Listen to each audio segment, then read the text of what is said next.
Bonjour à tous et à toutes, bienvenue sur SIG 2021, donc pour une session sur Enersig, donc un outil pour le service public de la donnée énergétique à Paris, qui sera co-animé par la ville de Paris avec Stelios Philippou, avec l'atelier parisien de l'urbanisme en la présence de Gabriel Sénéga et de l'agence parisienne du climat avec Benjamin Rouguerol.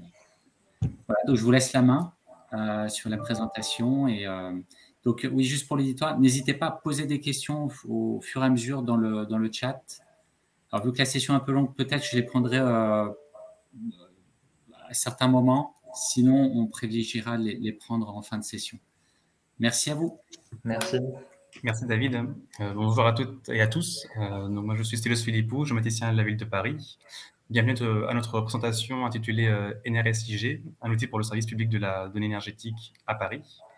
Donc le service public de la donnée énergétique il a été mis en place dans le but de réduire l'empreinte environnementale de Paris. Son objectif c'est de partager les données et de collaborer autour des sujets qui sont liés à l'énergie. Pour cela, le premier outil qui a été développé c'est NRSIG. C'est un tableau de bord qui permet d'analyser et de restituer des informations sur les parcelles d'un point de vue technique, fonctionnel et énergétique. Comme David l'a dit, trois acteurs ont développé ce projet. Donc, je laisse mes collègues se présenter.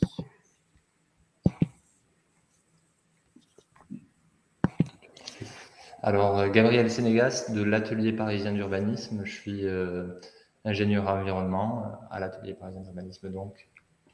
Et Benjamin Rouguerol, donc moi je travaille à l'agence parisienne du climat. Je suis responsable des études et des systèmes d'information. Donc juste pour... vous voyez bien la présentation, c'est bon? Oui. Normalement oui. Oui. Voilà.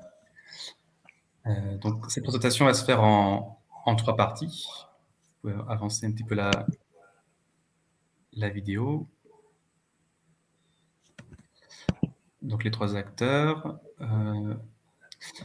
Donc les trois parties de la présentation. Donc, tout d'abord, il y a Benjamin et Gabriel qui vont vous présenter ce qu'on appelle la méthode SPDE. Donc c'est toute la réflexion qui a été faite et tout le travail qui a été mené pour collecter et pour traiter les différentes sources de données qui ont permis de constituer ce qu'on a appelé après la master table et qui est utilisée dans le tableau de bord. Ensuite, je vous présenterai donc NRSIG, l'outil, sa conception. Benjamin vous montrera comment il répond aux besoins métiers en vous faisant des démonstrations de 3 cas d'usage. Puis Benjamin et Gabriel ils vous parleront des suites et des perspectives que l'on souhaite entreprendre pour les prochaines étapes du SPDE. Et enfin, on aura le temps pour répondre à vos questions et échanger et même approfondir certaines étapes du projet si vous le souhaitez. Donc, je repasse la parole à Benjamin. Merci Stelios pour cette introduction. Donc l'objectif, c'est de vous présenter un petit peu quel a été le contexte de mise en place de ce service public de la donnée énergétique, puis de l'application NRSIG. Donc ce qu'on appelle le SPDE, le service public de la donnée énergétique, c'est un projet qui a été mis en place avec la ville de Paris à partir de 2018, qui a été écrit dans le plan climat de la ville comme étant un dispositif permettant aux acteurs clés de la ville, ces acteurs parallèles et aux citoyens, d'avoir un accès facilité à la donnée et à une donnée intelligible et rendue plus opérationnelle. Donc, on est dans la continuité de la mise en open data de tout un tas de sets de données au niveau de la ville de Paris.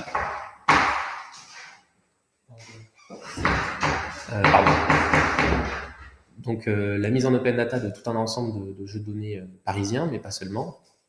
Et ce service public a deux missions principales, deux objectifs très fondamentaux.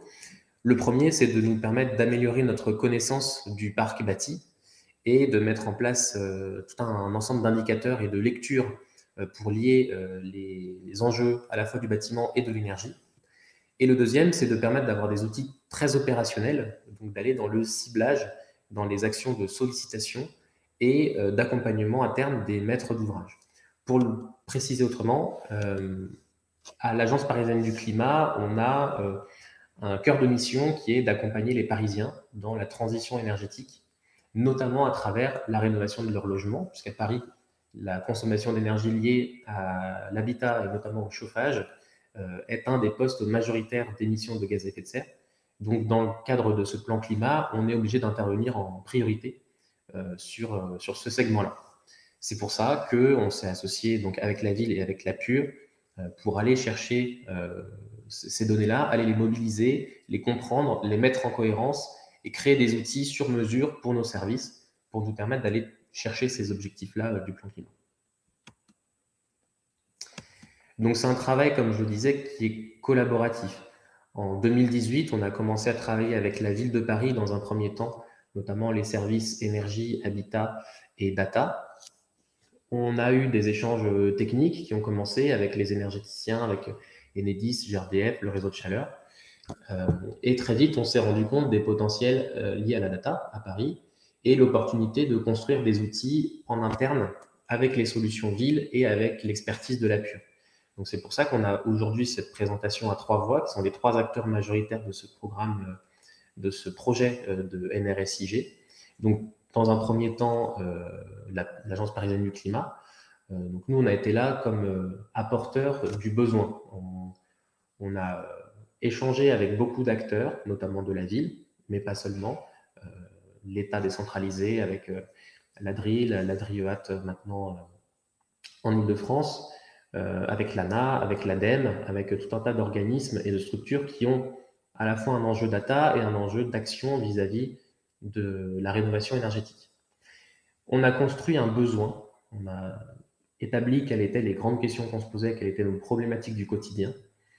Puis, à partir de là, on a apporté notre connaissance sur les données, que ce soit leur collecte, leur traitement et leurs utilisations qu'on avait déjà à l'Agence parisienne du climat. Et on a co-construit avec la PUR un cahier des charges techniques de ce que serait l'application qui, selon nous, répondrait le mieux à nos premiers besoins. Donc, pour poursuivre, Gabriel Sénégas de l'Atelier parisien d'urbanisme. Donc, nous, on a plutôt été à la manœuvre sur la phase amont, du coup, qui concerne la collecte, l'identification, le traitement et le croisement de l'ensemble des données qui ont été jugées utiles, mais on y reviendra tout à l'heure. La création de cette master table, du coup, qui agrège l'ensemble de ces données, la co-rédaction du cahier des charges de l'application qui vous sera présenté, comme vient de le dire Benjamin. Et dans le futur, il est prévu d'actualiser du coup les données qui sont appelées par cette application de façon annuelle, et donc ce sera à la PUR, c'est à la PUR que viendra cette charge de mise à jour. Je te laisse la parole, Stelios, maintenant. Oui, et donc nous, au bureau de la thématique de la ville de Paris, une de nos missions, c'est de mettre en place des applications cartographiques qui permettent de répondre à des besoins de nos directions opérationnelles, de nos directions métiers. Et donc voilà, donc nous, on a réalisé la partie développement de l'application du tableau de bord NRSIG.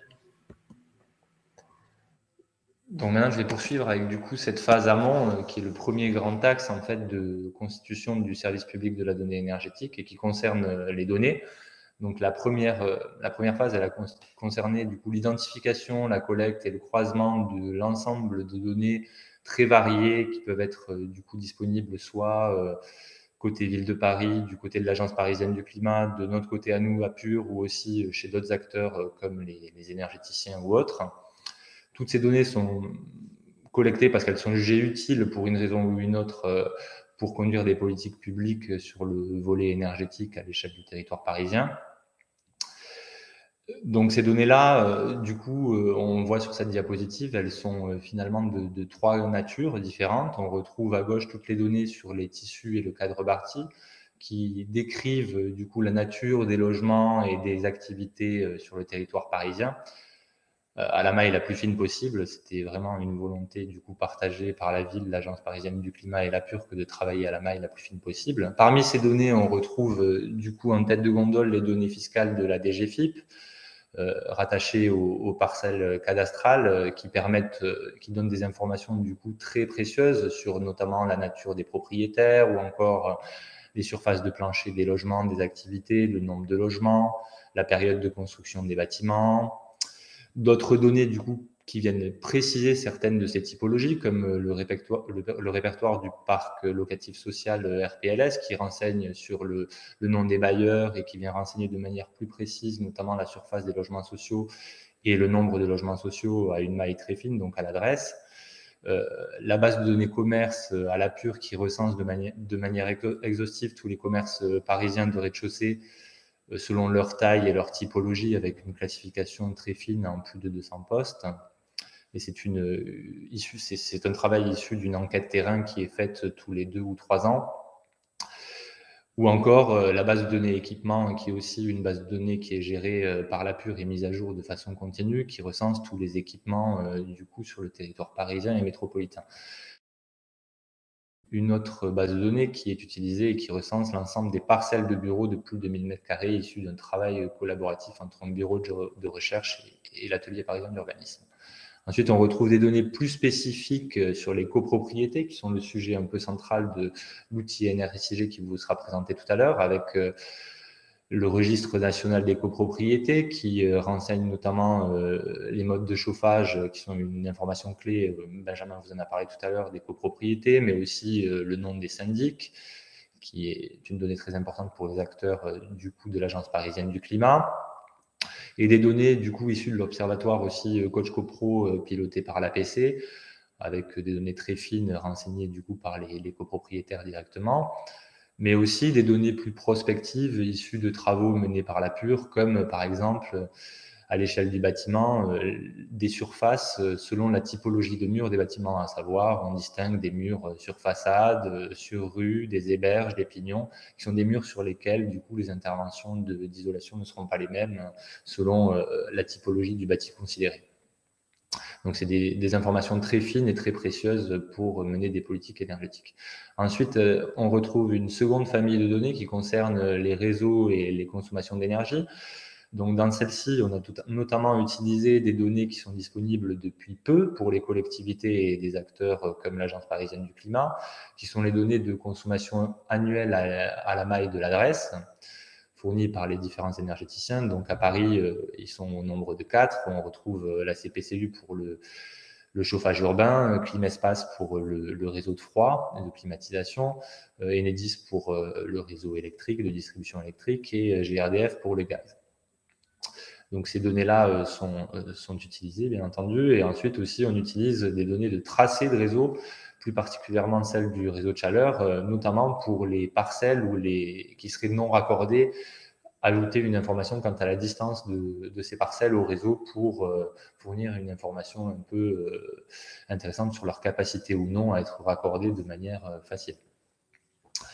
Ensuite, on retrouve une dernière famille de données qui concerne les potentiels d'énergie renouvelable et de récupération, avec aujourd'hui l'intégration du cadastre solaire qui a été réalisé par la pure sur le territoire parisien et ensuite étendu au territoire de la métropole du Grand Paris en 2015. Donc voilà, toutes ces données-là, il a été nécessaire du coup de les géoréférencer, parce qu'on voit elles sont souvent à une maille très fine, donc soit de la parcelle cadastrale, soit du bâtiment, soit de l'adresse. Donc ce travail de géoréférencement, il est hyper important en fait pour croiser ces données. Donc on va y venir là dans la diapo qui suit. Le postulat de base, comme je le disais tout à l'heure, ça a été d'agréger ces données à la maille la plus fine possible. Donc à partir de ce constat-là, on s'est arrêté sur une maille qui est celle de la parcelle urbaine. Donc la parcelle urbaine, en fait, ça correspond peu ou prou à la parcelle cadastrale, avec des regroupements de parcelles adjacentes qui seraient de même propriétaire. Alors pourquoi on part sur cette échelle-là ? C'est pour des raisons très pratiques, c'est qu'un équipement, une copropriété peuvent se retrouver sur 2 parcelles cadastrales différentes et donc on pourrait croiser des données, effectuer des mauvais croisements de données. Par exemple, on aurait les données fiscales rattachées à une certaine parcelle et les données de consommation qui se retrouveraient sur la parcelle adjacente et donc ces données-là ne communiqueraient pas entre elles alors qu'en réalité, la réalité de terrain ou foncière dit autre chose. Donc là, ça permet de corriger toutes ces erreurs-là. Donc le géoréférencement est une étape clé, c'est ce que je disais, parce que justement, toutes ces données à l'adresse, il y a besoin de les croiser et de les rattacher à ces parcelles. Donc là où c'est très intéressant, c'est que nous, aujourd'hui, à la pure, on dispose d'un référentiel adresse qui permet de géolocaliser directement les adresses à l'intérieur des parcelles, ce qui n'est pas le cas à l'extérieur du périmètre parisien et qui peut poser des problèmes justement d'adéquation entre des données qui seraient à l'adresse et d'autres données qui sont à la parcelle, comme les données fiscales notamment. Par exemple, un point peut se retrouver du coup juste devant une adresse, mais être plus proche de la parcelle voisine. Et donc, au moment où on veut associer ce point à une parcelle, on se retrouve à l'affecter à la mauvaise parcelle. Donc ça, c'est quelque chose qu'il faut garder en tête. C'est quelque chose de très important pour croiser des données à une échelle aussi fine que celle-là. Donc, cette échelle de la parcelle urbaine, elle a été retenue parce qu'elle permet de corriger toutes ces erreurs que je viens d'évoquer, mais de garder un degré de finesse qui permet d'être opérationnel, comme le mentionnait tout à l'heure Benjamin. Cette master table, elle constitue finalement le socle un peu du SPDE et elle se suffit presque à elle-même. C'est essentiel de développer des outils du coup de type application numérique pour valoriser cette donnée, mais elle peut être le support de stratégies territoriales en elle-même. Par exemple, elle pourrait être utilisée par un bureau d'études qui travaillerait pour le compte de la ville de Paris sur la stratégie du coup de développement de ces réseaux d'énergie ou autres. Par ailleurs, le SPDE, il est amené à bouger, donc cette master table, ce référentiel de données dont je parle depuis le début, il sera amené du coup à accueillir de nouveaux jeux de données et puis il sera mis à jour annuellement, comme je le disais tout à l'heure. Donc là, ensuite, on a juste une petite diapositive qui présente du coup de manière assez concrète ce à quoi correspond la parcelle urbaine, mais on ne va pas s'y arrêter. Donc, si je reviens rapidement, c'est le regroupement de parcelles adjacentes qui sont de mêmes propriétaires ou qui correspondent du coup à une même typologie, enfin un même bâtiment en fait. Donc maintenant, je pense qu'on va passer au cœur du sujet, à la présentation de l'outil NRSIG. Je vais laisser du coup Benjamin et Stelios vous présenter cet outil-là. Oui, merci Gabriel. Donc je vais vous parler concrètement de l'application NRSIG. Donc tout d'abord, NRSIG, c'est une application de type dashboard. Donc un des grands types d'applications proposées par Esri dans ArcGIS Online. Ça a été développé entièrement en interne à la ville de Paris, donc il n'y a aucun développement supplémentaire qui a été fourni. L'application est hébergée dans le portail cartographique de la ville qui s'appelle CapGeo, qui est du ArcGIS Online. Et dans cette application, on retrouve un ensemble de cartes, d'indicateurs, de graphiques, de diagrammes, et bien sûr de filtres qui permettent justement donc de visualiser toutes les informations qui sont contenues dans cette master table. L'application est utilisée par différents services de la ville, donc rapidement des exemples, direction de l'urbanisme ou direction du logement et de l'habitat, et bien sûr l'APUR et l'Agence parisienne du climat. Pourquoi on a choisi ce type d'application par rapport à toutes les applications que propose Esri? Tout d'abord parce que les dashboards, qui s'appelait Operation Dashboard il y a encore un an, c'est une application qui est entièrement configurable. On part quasiment d'une page blanche ou juste d'une carte, et c'est à nous de choisir quel type d'éléments, donc que ce soit un indicateur, un graphique ou une autre carte. Voilà, on choisit ce qu'on veut ajouter à notre application. On le positionne où on veut et on le redimensionne comme on veut. Un autre atout du dashboard qui était nécessaire pour nous, c'est la possibilité de créer des onglets. Comme vous avez vu ce qu'a présenté Gabriel, on a énormément d'informations qui étaient croisées pour construire la master table. Et on n'aurait pas pu, sans onglet, on n'aurait pas pu présenter toutes ces informations. Donc les onglets étaient vraiment nécessaires dans ce projet-là. Ensuite, le dashboard permet quand même d'avoir un rendu esthétique plutôt très sympathique. Donc déjà, c'est la nouvelle version utilise l'API JavaScript 4 qui propose un rendu graphique bien amélioré. Et du fait que l'application, comme je disais, est configurable, on peut également du coup mettre en place une charte graphique que l'on souhaite. Dernièrement, autre point intéressant des dashboards, c'est ce qui est appelé les actions dans les dashboards, qui permet d'interagir et de rendre l'application dynamique. Donc de faire des interactions entre les filtres et les cartes, les filtres, les indicateurs, même depuis, on le verra dans les exemples, depuis la carte vers les indicateurs. Enfin, là, on peut faire interagir les éléments entre eux et on peut choisir quel type d'interaction on peut mettre entre chaque élément. Donc, par exemple, on peut choisir une action de type filtre ou une action de type zoom ou clignotement. Enfin, on a différents types d'actions qu'on peut mettre en place. Avant de se lancer dans la construction en elle-même de l'outil, on a réalisé un maquettage. qui a été très utile donc, pour voilà, avoir visuellement déjà une idée de ce qu'on souhaitait comme rendu final.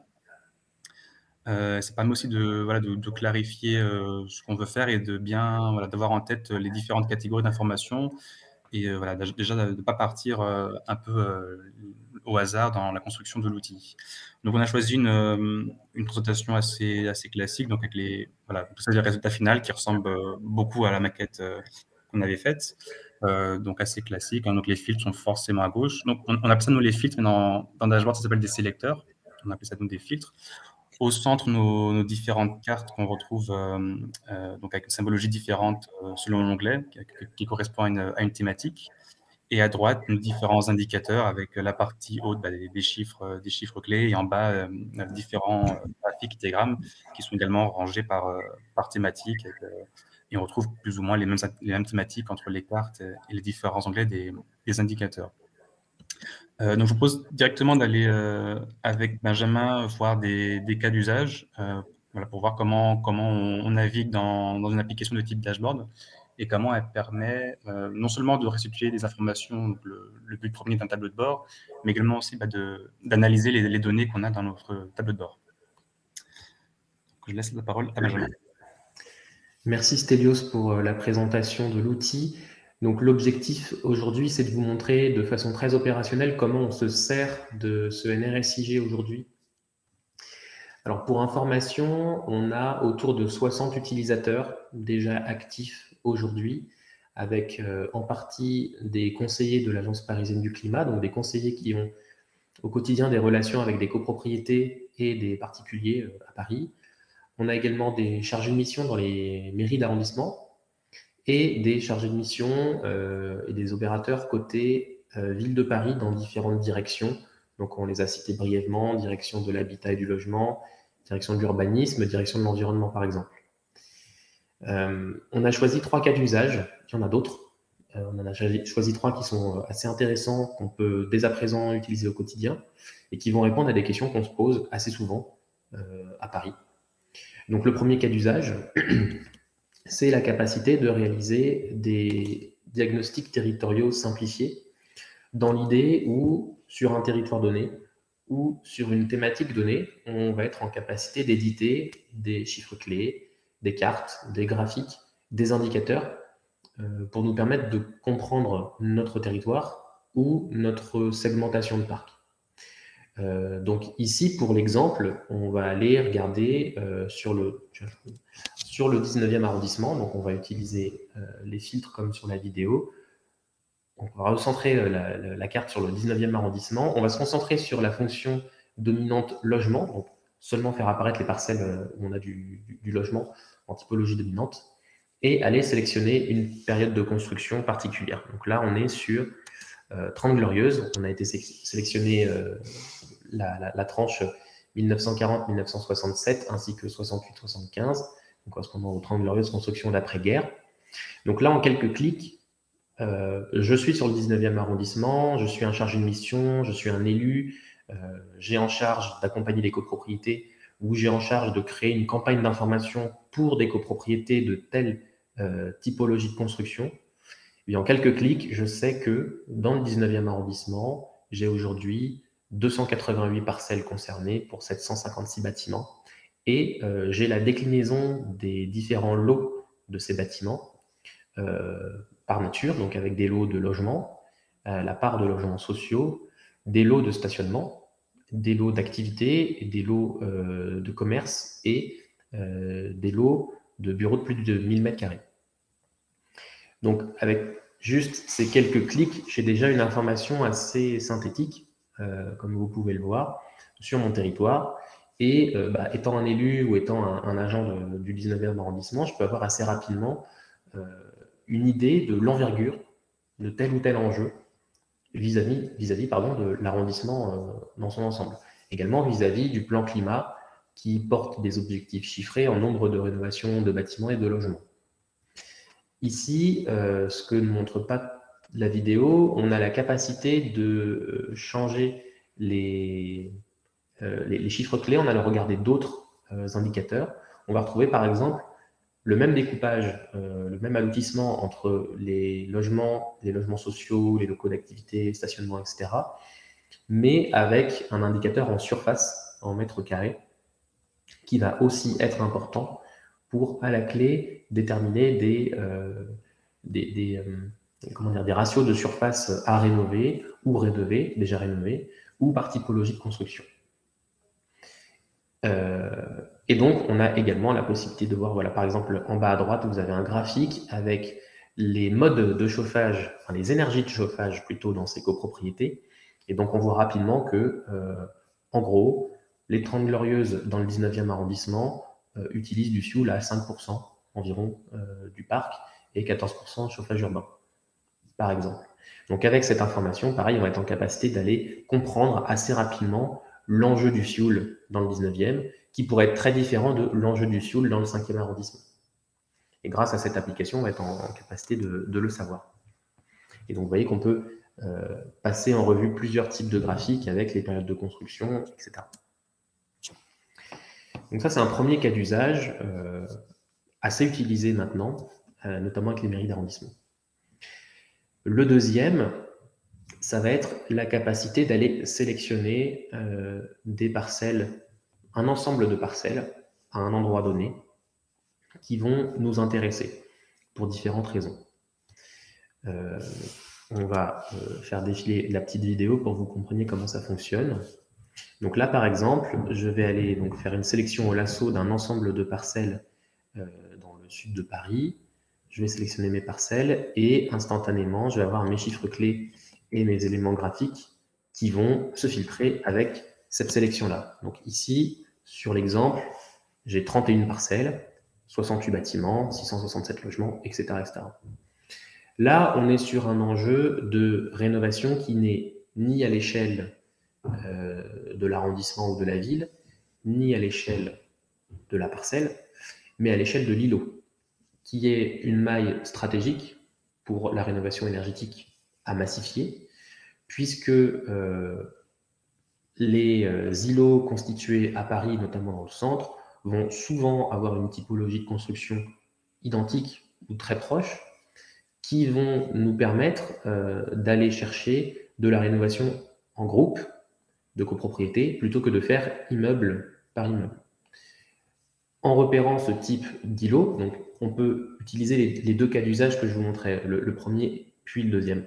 Vous pouvez regarder par exemple sur le 19e arrondissement, les copropriétés 30 Glorieuses. Vous pouvez repérer visuellement des groupes, des clusters de copropriétés qui sont très proches, parfois sur le même îlot, et décider d'étudier cet îlot de façon un petit peu plus précise, en regardant combien de logements ça concerne, et avec les ratios de nombre de logements, surface des façades, estimer des premiers chiffres sur combien coûterait la rénovation de cet îlot, qu'est-ce que la ville et la collectivité a à y gagner en termes de carbone, en termes de consommation d'énergie, et en termes de nombre de logements touchés, impactés par ces actions de groupe. Donc ça, c'est vraiment un usage aussi qui est un petit peu moins du quotidien, mais qui est important dans cette dynamique qu'on porte aujourd'hui de massification de la rénovation. Vous voyez, pareil, hein, on a les mêmes sélections sur ces graphiques.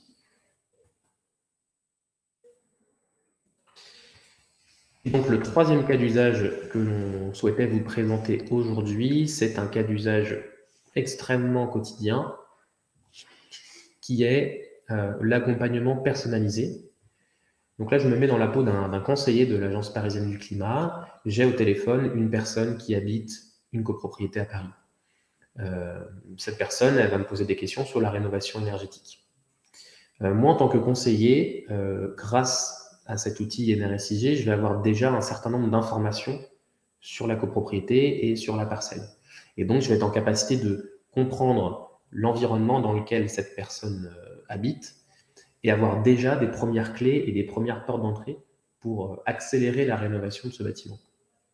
Donc là, sur la petite vidéo, on va voir une sélection à la parcelle. Donc voilà, je vais sur une carte, je clique sur une parcelle et je vois qu'ici, j'ai une carte d'identité de la parcelle qui s'ouvre. où je vais pouvoir retrouver des numéros d'identifiant, l'adresse, le nom de la copropriété, le revenu moyen au carreau INSEE, donc là c'est une information statistique, mais qu'on vient aussi remonter à la parcelle cadastrale.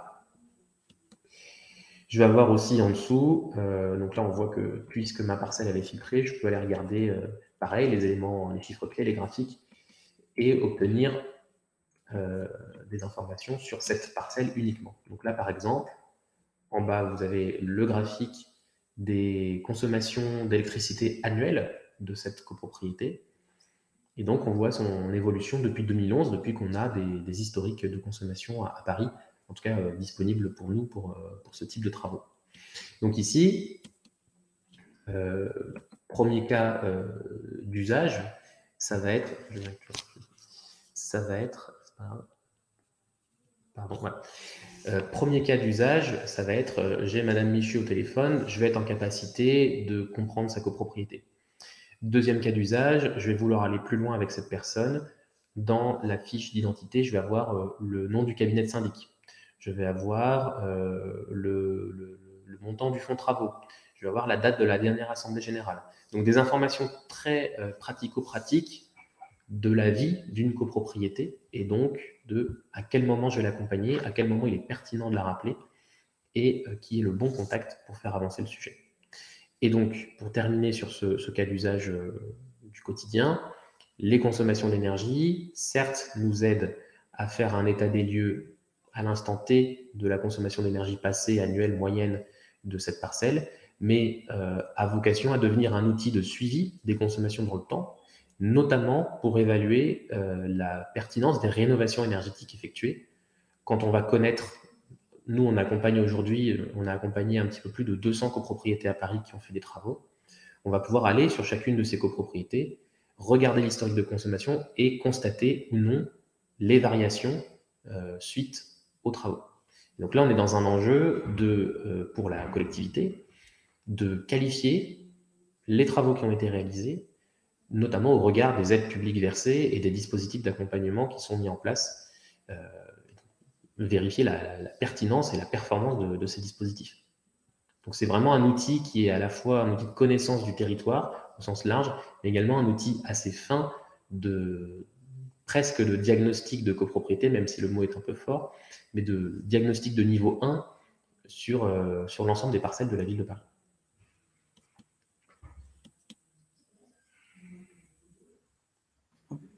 Merci Benjamin pour les démonstrations. Donc on voulait terminer cette deuxième partie de la présentation en partageant avec vous quelques contraintes techniques et quelques limites qu'on a dû faire face lors de la conception de l'application. Donc tout d'abord, la question de performance. Quand on avait terminé l'application, on a constaté des lenteurs à l'utilisation. Pour y remédier, donc on a bien vérifié qu'on avait indexé tous les champs qui sont utilisés dans les filtres. On a choisi d'héberger la donnée dans Regis Online. On a optimisé la partie graphique des polygones. Et surtout, on a supprimé les actions entre les filtres, donc les interdépendances qui existaient entre filtres.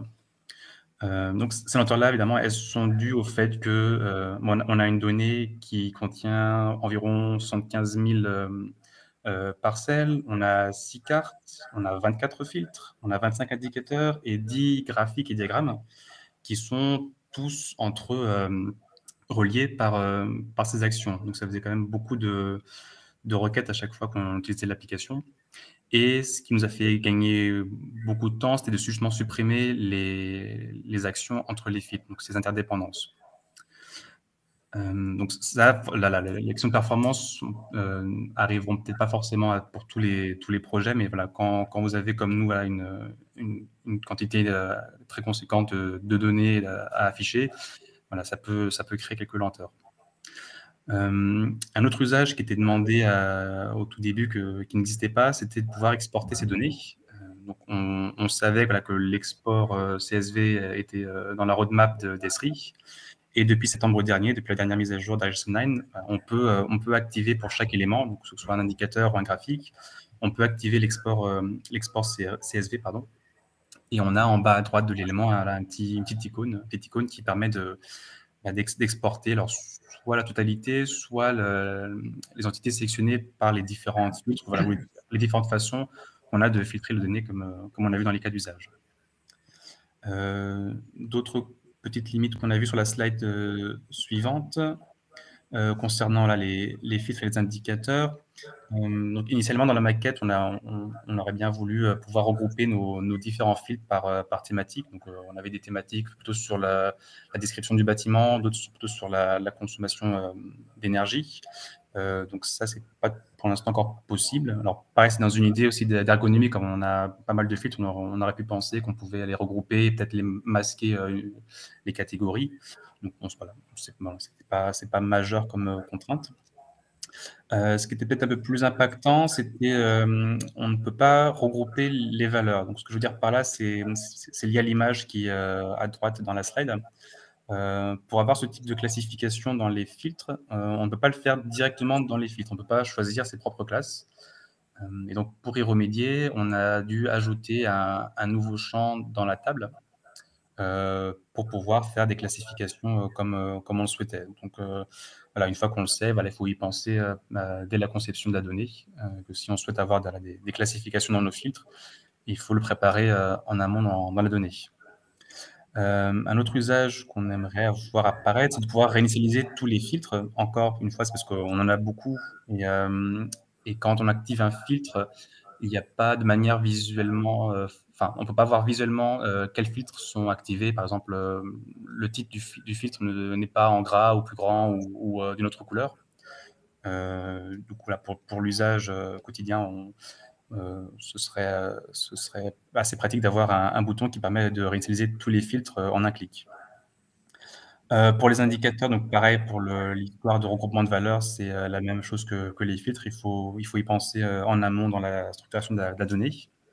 Et il faut aussi garder en tête qu'un élément permet d'afficher un seul champ uniquement. Par exemple, on ne peut pas avoir un indicateur qui est la somme de deux champs différents. Ça, c'est quelque chose qui n'est pas possible. Donc, pareil, il faut le préparer en amont dans la donnée. Voilà pour ma partie. Je repasse la suite à Gabriel et à Benjamin. Donc là, on va vous parler un petit peu des suites et perspectives qui sont assez nombreuses et de nature très diverse. Donc déjà, on a des perspectives plus ou moins court terme qui concernent du coup l'évolution de l'outil NRSIG et de la master table qui vous a été présentée. Donc avec la migration de la parcelle cadastrale à la parcelle urbaine qui vous a été présentée en début de présentation, toutes les améliorations techniques qui ont pu être évoquées par Stelios à l'instant, et surtout l'ajout de nouvelles données pour venir enrichir du coup NRSIG et la table associée avec des données plus récentes sur les consommations d'énergie qui pourraient être mensuelles par exemple, le repérage des immeubles sensibles aux vagues de chaleur par exemple, l'ajout de données sur les autorisations d'urbanisme concernant ravalement et isolation, donc pour suivre du coup dans la perspective du suivi des opérations de rénovation engagées sur le territoire parisien, c'est quelque chose de très très intéressant. Ou encore des données plus prospectives sur les potentiels du coup d'énergie renouvelable. Aujourd'hui, on se contente du potentiel solaire en toiture, mais on pourrait imaginer ajouter des informations sur le potentiel de la géothermie de minime importance ou de surface à 200 mètres. Donc, qui sont des données disponibles et dont de nouveaux travaux sont à apparaître sur le territoire de la métropole du Grand Paris. Donc, voilà pour les évolutions à court terme. Ensuite, on a aussi des évolutions plus long terme qui découlent de l'identification de nouveaux besoins, donc certains qui sont plus ou moins avancés, avec en premier lieu la mise en place pour les copropriétés d'un bilan énergétique simplifié en ligne sur Coach CoPro. Donc ça, il s'agit du coup, ça donne à l'échelle de la copropriété des informations très détaillées sur la consommation d'énergie, comme c'est déjà le cas avec un historique plus ancien et plus précis qui pourrait être mensuel, et la possibilité surtout pour les copropriétaires de renseigner, vérifier cette donnée. Donc ce serait un dispositif ouvert aux copropriétaires. Aussi la mise en place d'une application complémentaire sur le tertiaire, même si NRSIG intègre déjà des données sur le tertiaire, mais l'idée c'est d'aller beaucoup plus loin avec un double objectif. Déjà, l'amélioration de la connaissance du tertiaire à Paris et de sa cartographie des différents types de tertiaires, que ce soit les différents commerces, les différents types d'équipements, les bureaux selon leur catégorie, etc., mais surtout les surfaces associées. C'est quelque chose qui est, autant le sujet du logement est quelque chose de très bien documenté, de très connu, mais le tertiaire est quelque chose qui est beaucoup moins bien connu sur le territoire parisien, et notamment la question des surfaces.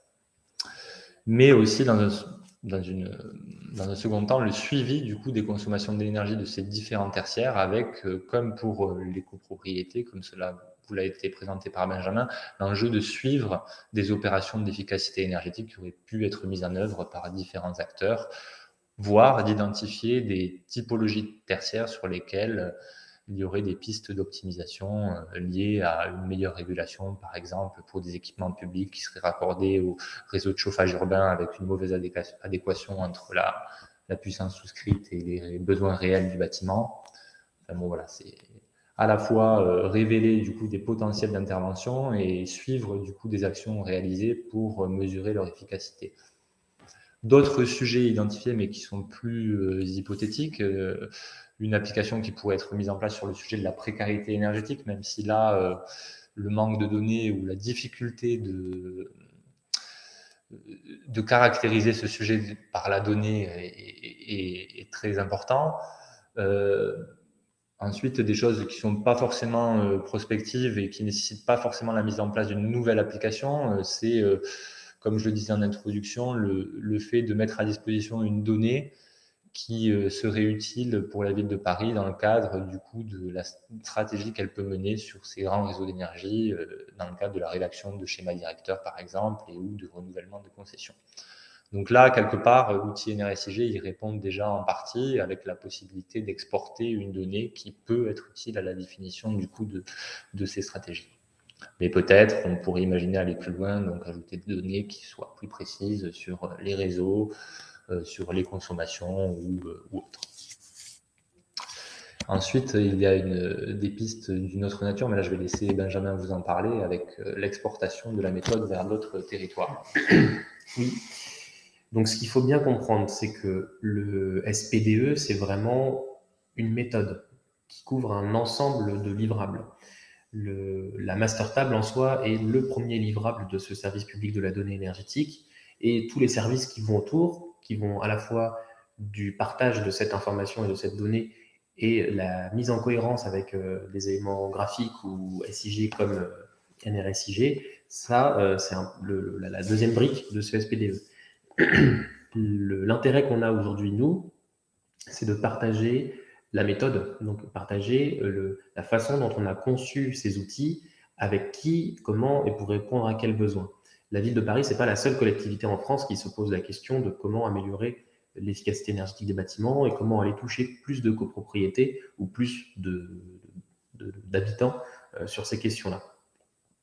Donc, on a des ouvertures sur potentiellement l'exportation de cette méthode sur des territoires comme celui de la métropole du Grand Paris, donc la ville de Paris ainsi que la proche couronne et les départements limitrophes, pour expérimenter la même chose, mais avec d'autres problématiques, puisque autant Paris est un territoire dense sur lequel on a beaucoup de copropriétés, beaucoup de bâtiments en commun, pour lesquels on va aussi avoir pas mal de données. Par exemple, le registre d'immatriculation des copropriétés et les consommations d'énergie à l'adresse, tant qu'on a au moins 10 points de livraison, donc 10 compteurs.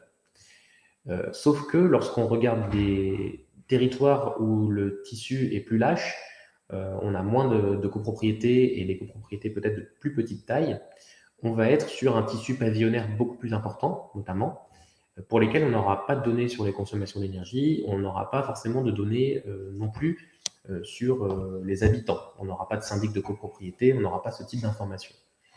Et donc, on va se retrouver avec des territoires sur lesquels on a un petit peu moins d'informations, et soit il va falloir trouver d'autres sources d'informations pour compenser, soit il va falloir trouver des mécanismes pour peut-être,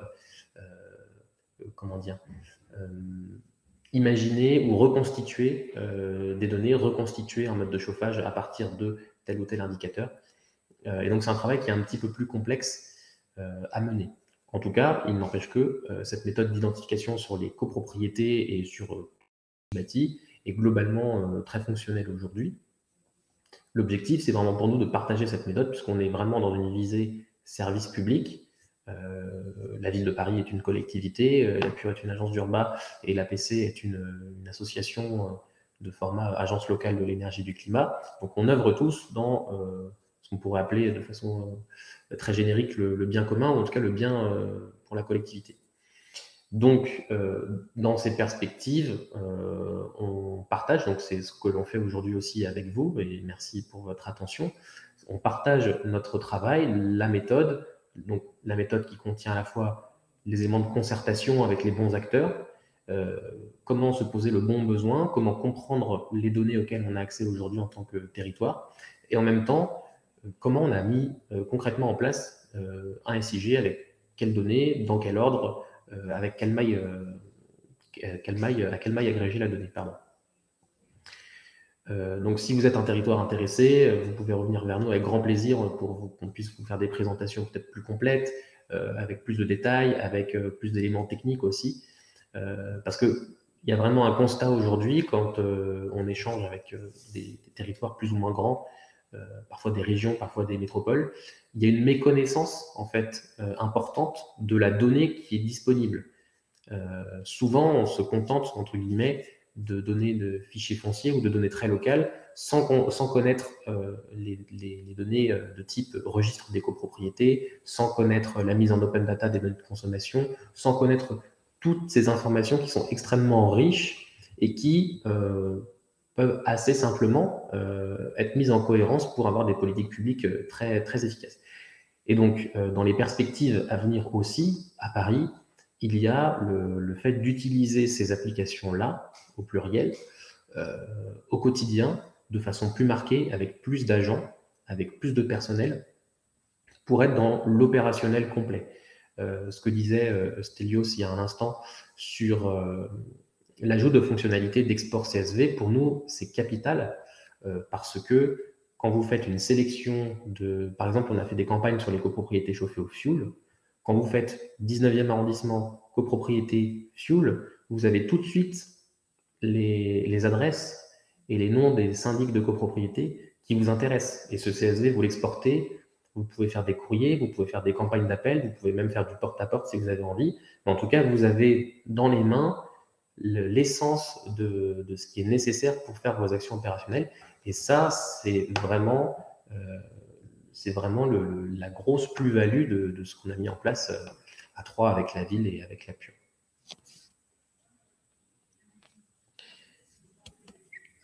Et il me semble que nous avons terminé la présentation. Donc, merci beaucoup pour votre écoute. Merci à vous. Ouais, merci à vous pour cette présentation très riche. Alors, j'ai pas eu de questions au fil de l'eau. On va laisser un petit moment là pour que l'auditoire rédige des éventuelles questions. J'ai bien noté la remarque sur l'export CSV, qui reste effectivement une amélioration à apporter sur les dashboards, qui est clairement prise en compte, enfin voilà, qui est clairement listée. C'est une grosse plus-value. Oui. C'est super utile, surtout pour des agences d'urbain comme nous. Enfin, c'est aussi un matériel, au-delà de l'application développée, les croisements de données et le fait d'avoir une application qui permet de sortir des extraits du coup de cette base selon X filtres, c'est hyper pratique, c'est un gain de temps significatif. Oui, tout à fait. Ouais.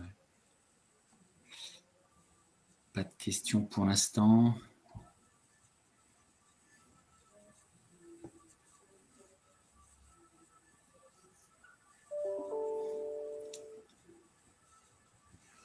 J'ai peut-être des remarques ou des pseudo-questions. C'est comment vous reliez ce sujet à, par exemple, la précarité énergétique? Est-ce qu'il y a des liens directs entre, quelque part, les données que vous avez et d'autres usages connexes qu'il pourrait y avoir? Tu veux répondre? Ouais, vas-y. La précarité énergétique, c'est un sujet compliqué. À part entière, ouais. Et à part entière. En fait, on va être sur des indicateurs qui sont on peut avoir plusieurs définitions de la précarité énergétique. Donc déjà, il faut se poser sur une base commune de qui sont nos interlocuteurs. Donc par exemple, si la ville nous demande de travailler sur cette question de la précarité, il faut qu'ensemble on soit d'accord sur comment on la définit, puis à partir de là, est-ce qu'on est en capacité de construire les indicateurs avec les données que nous avons. Ouais. C'est une question compliquée parce qu'on va être sur des données personnelles, souvent, des données de facture, voire des données de coupure de courant ou de coupure d'approvisionnement en gaz, ou peu importe, avec les fournisseurs. Donc là, c'est un autre enjeu. Après, si on la définit de façon très simple, on pourrait aussi imaginer des ratios de consommation. Puisqu'on a les consommations à l'année à l'adresse, on pourrait imaginer des ratios par logement, regarder les revenus moyens des ménages à tel IRIS ou à tel carreau INSEE, et avec 2-3 autres indicateurs, par exemple avec les étiquettes des diagnostics de performance énergétique. C'est vrai qu'on n'en a pas parlé, mais c'est aussi une donnée qu'on commence à exploiter, qui est ce qu'elle est, dans le sens où elle n'est pas forcément très bien complétée, très robuste.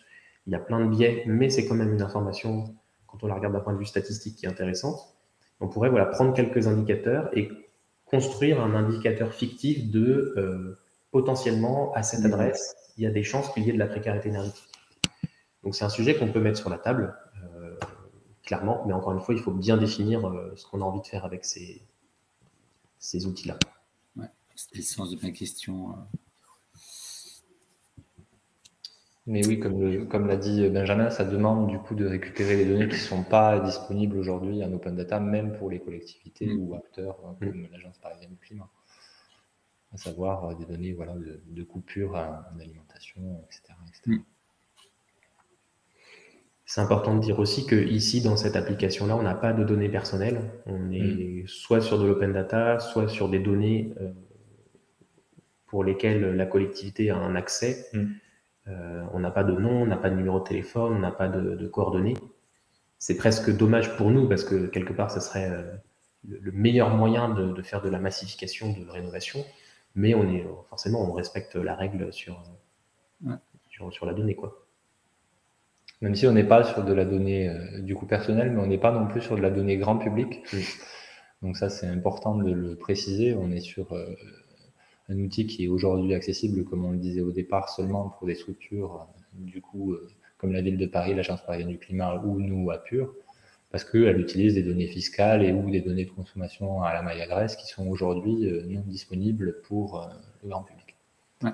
Donc il y a un enjeu aussi de penser à partir de cette donnée-là des moyens de l'agréger à une maille supérieure pour la rendre consultable au grand public, ou non, parce que des choses existent par ailleurs et sont faites par d'autres cultures.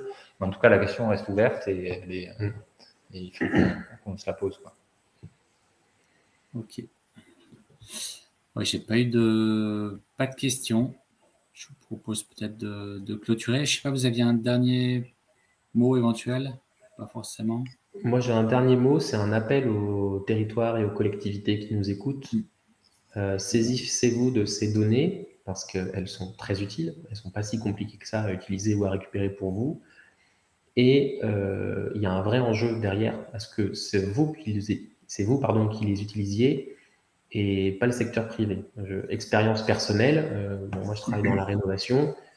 On essaye d'avoir des données les plus utiles possibles pour faire des campagnes d'information, pour faire ce genre de choses. Et moi-même, chez moi, j'ai reçu il n'y a pas longtemps un courrier d'un chauffagiste avec mon nom, mon prénom, mon adresse. Alors que c'est un chauffagiste lambda qui n'est pas du tout prestataire dans ma copropriété. Donc ça, c'est des choses qui m'embêtent. C'est que la collectivité elle-même, la puissance publique ne se saisit pas complètement de ces enjeux-là. Et à côté de ça, on a du privé qui lui, n'hésite pas à se saisir des données, alors qu'elles soient publiques ou des bases achetées, constituées, on ne sait pas trop comment, mais il se trouve qu'il y avait bien mon nom, mon prénom, ma bonne adresse. Donc, saisissez-vous de ces données, faites-en quelque chose d'utile et engouffrez-vous dans la brèche avant que le privé ne le fasse de façon trop importante. Ouais. C'est clair. Merci. Merci à vous. Merci à vous pour votre écoute. Bon cycle 2021. Bonne fin de journée. Ouais. Merci également. Merci, au revoir. Au revoir. Au revoir.